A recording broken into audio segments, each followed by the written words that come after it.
आज 19 एकरच्या गार्डन आपण केलेलं आहे. 6 एकरमध्ये आपण पूर्ण अम्युजमेंट पार्क बनवलेला आहे. 1 एकरमध्ये आपण स्विमिंग पूल, वॉटर पार्क बनवलेला आहे की लहान मुलांना त्याच्या सगळी सवलती मिळायला पाहिजे. कमी खर्चामध्ये कसं मिळेल, तिथे जिमखाना बनवलेला आहे. त्याचबरोबर आपण तिथे बॅडमिंटन कोर्ट, टेबल टेनिस हे सगळं बनवलं आहे. कारण त्याच्या मागे अगर शरीर चांगला राहिला तर तो चांगल्या रीतीने जीवन जीवू शकतो. कारण की मुलांना ने आपले सगळे नवी जे जनरेशन येणार आहे त्याच्यासाठी आपण केलं. जर आपली संख्या 3 लाख 4 लाख बी झाली तरी हा सफिशियंट गार्डन आहे. आणखी त्याला जर वाटलं आपल्याला आणखी आपण रिझर्वेशन टाकून आणि नवीन जागा घेऊन टाकू, त्याच्याने आणखी सवलती मिळतील. लोकांना चारी बाजू मी चौपाटी बनवलेली आहे, खंडेराव पार्क बनवलेला आहे आणि त्या हिशोबाने जिथे जिथे मला वाटलं की तिथे तिथे मी लहान गार्डन बनवले.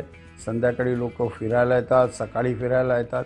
त्या हिशोबाने श्यामाप्रसाद मुखर्जी गार्डन 4 एकरचे आहे जुन्या जमान्यात, त्याच्या रिनोव्हेशन केलं. त्या हिशोबाने आज ते बी एक चांगल्या रीतीने लोक त्याचा लाभ घेतात. याशिवाय सांस्कृतिक कार्यक्रमांसाठी उत्तम दर्जाची ध्वनी प्रक्षेपण व्यवस्था असलेलं वातानुकूलित रंगभवन निर्माण करण्याची त्यांची योजना आहे.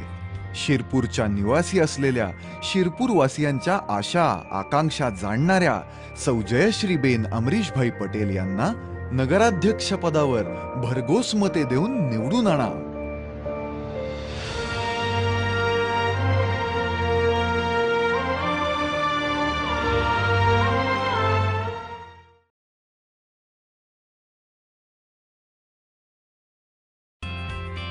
प्रत्येक शहराची आपली स्वतःची एक जीवनशैली असते आणि आधुनिक काळाबरोबर पावले टाकताना एक जीवनशैली खुणावत असते.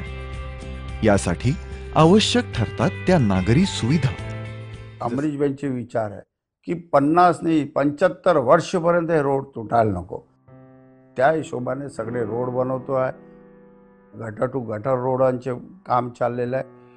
शिरपूर शहराला जे घाण पाणी आहे त्याच्या सिवरेजच्या मी पूर्ण प्लांट टाकलेला आहे आणि अल्ट्राव्हायलेटपासून 2-3% कमी शुद्धीकरण होईल आणि ते पाणी आपण शेतकऱ्यांना आणि बाकी सगळी वस्तूमध्ये आपण वापरणार आहोत. आणि आता आणखी नवीन स्कीमे काढणार आहोत.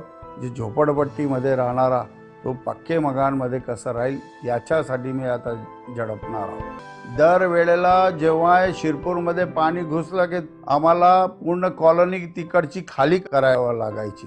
आता त्यांना हे पडणार नाही गरज. नदी पूर्ण चोडी करून टाकली, अतिक्रमण होते त्या तिथे आम्ही दिवाल बांधून टाकली. आता आमचा प्लॅनिंग असा आहे की शहरामध्ये पाणी घुसू शकणार नाही तसे दरवाजे लावणार आहोत आणि तिथून पंपिंग सेट क्रशिंग होईल, पाणी बाहेर नदीमध्ये फेकेल. ते आमचं एक प्लॅनिंग आहे. शिरपूरच्या निवासी असलेल्या शिरपूरवासियांच्या आशा आकांक्षा जाणणाऱ्या सौ जयश्रीबेन अमरीशभाई पटेल यांना नगराध्यक्ष पदावर भरघोस मते देऊन निवडून आणा.